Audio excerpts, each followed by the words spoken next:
31 grams. And that's dry. And we'll dump that in with the material.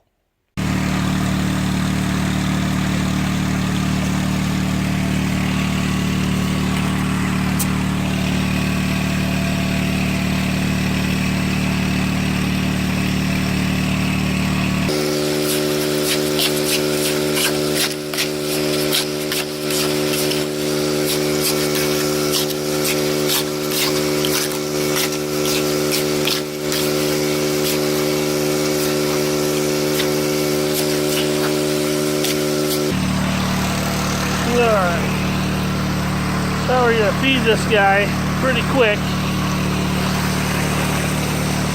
Running pretty good.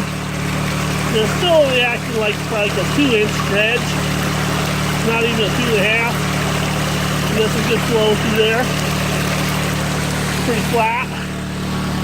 I got a slick plate in here, so nothing gets caught in here. It's just going to slide off.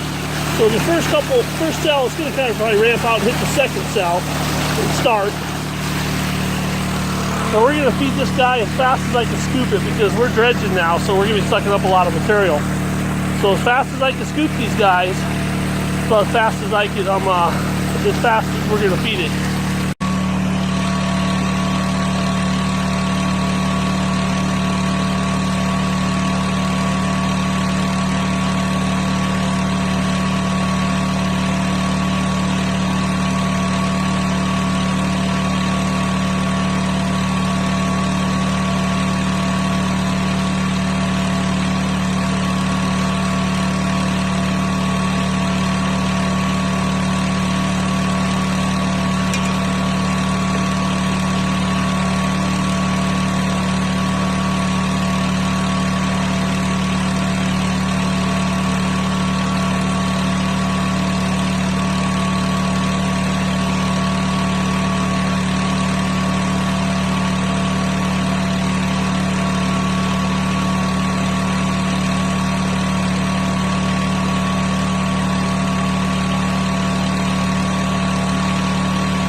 So how does the Dream Mat handle big gold and small gold?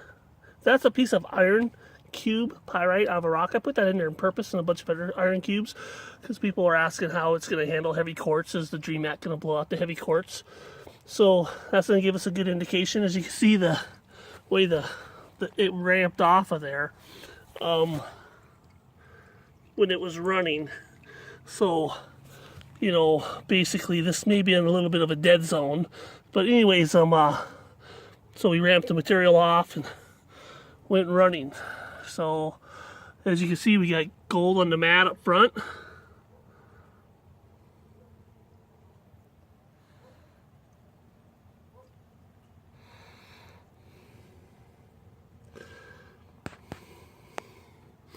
Now let's look for some big gold back here, just by coincidence. Let's look for big gold. Just to see if we find a boomer sticking out of the pile. Not that it isn't going to be. There's one right there, I think. So that's almost halfway down the mat.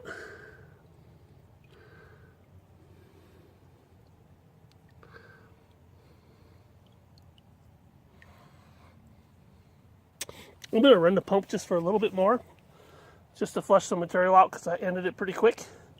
And let's just purge off some of this material and just take a look at it. Okay, we let a pump run for about a minute, surged it on, let it run, and turned it off. So now we're going to look for this gold that may be in the back section. Here's a iron pyrite cube. That's actually an iron pyrite. You can say it's really chunky and sharp. I put a bunch of cubes of those in there, in some crushed iron pyrite that I had, and some regular just iron, I guess, I don't know if you would call it pyrite, but like these iron cubes that we find in these rocks over here. You can see that this one's broken and sitting right there.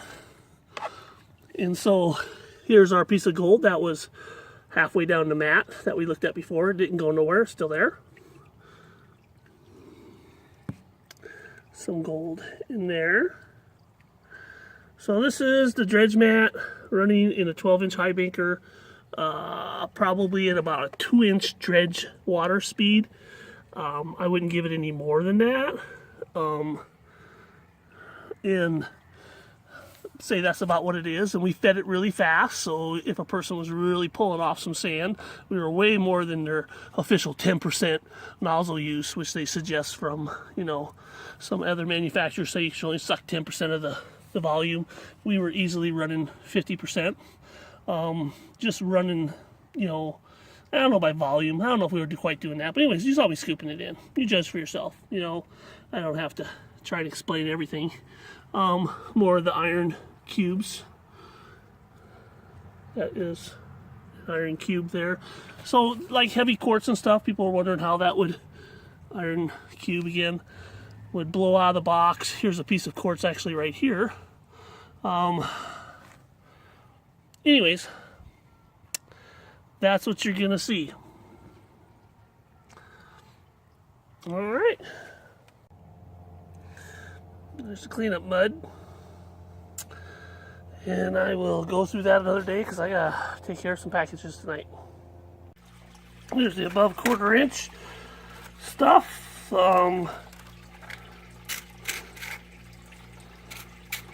See, we got some garnets, chunks of gold, split shot, that iron cube stuff. Alright, and then we got the what passed through the 1/8 inch, and I'm going to spin that off, take the black sands out of that before I take it to the miller table so it runs quicker, and we'll take a look at how much black sands the mat caught. Cons left over from without magnetics. The magnetics spun out of it. And I'm going to go ahead and run this on the miller table now. I always like spinning off my magnetics, especially when I'm running this bigger material, because the material comes off so quickly without all that black sand holding stuff up, and it allows you to brush really quickly after the light stuff blows off to catch the gold that's coming on the table. And a lot of times I'll run it at a little bit higher speed when my pump isn't squealing, and it works pretty nice. Just so you know, spinning off the magnetics is quite the trick when it comes to the miller table.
difference in the water weight was. So there's this identical cup, 30.22. So there it is, dry. Okay. Empty cup. This is what got caught in the crash box and didn't have a chance to go through the dream mat. Found it when I actually did some maintenance on it. I removed the screen that was in there, and then it was in there waiting for me.